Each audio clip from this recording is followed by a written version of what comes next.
Je n'annule pas la grâce de Dieu, car si la justice est par la loi, Christ est donc mort pour rien. Ô Galates insensés, qui vous a ensorcelé. C'est pourtant devant vos yeux que Jésus-Christ a été dépeint, crucifié. Galates 2, 21. Bien que sauvés par la grâce, les Galates reprenaient la loi comme règle de conduite.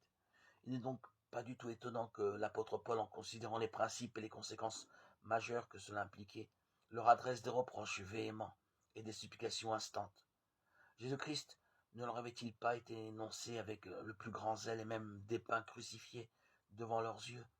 Allait-il vouloir échanger de nouveau la bénédiction et la joie de connaître le Fils de Dieu qui s'était donné lui-même pour eux contre les dures exigences d'une loi qui ne donnait et ne pouvait donner quoi que ce soit? Détournerait-il légèrement leur regard des amères souffrances que Christ avait connues sur la croix? Feindrait-il d'ignorer que, dans ce monde, ceux qui affirmaient garder la loi de la manière la plus stricte avaient déversé tout leur mépris, leur insulte et leurs injures sur le Fils de Dieu?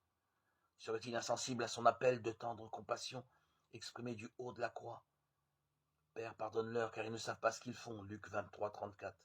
Et à son cri déchirant de douleur et d'angoisse, mon Dieu, pourquoi m'as-tu abandonné? Psaume 22, 1.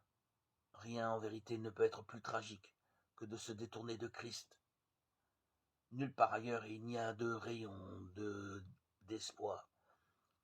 C'est choisir les ténèbres plutôt que la lumière, la mort plutôt que la vie.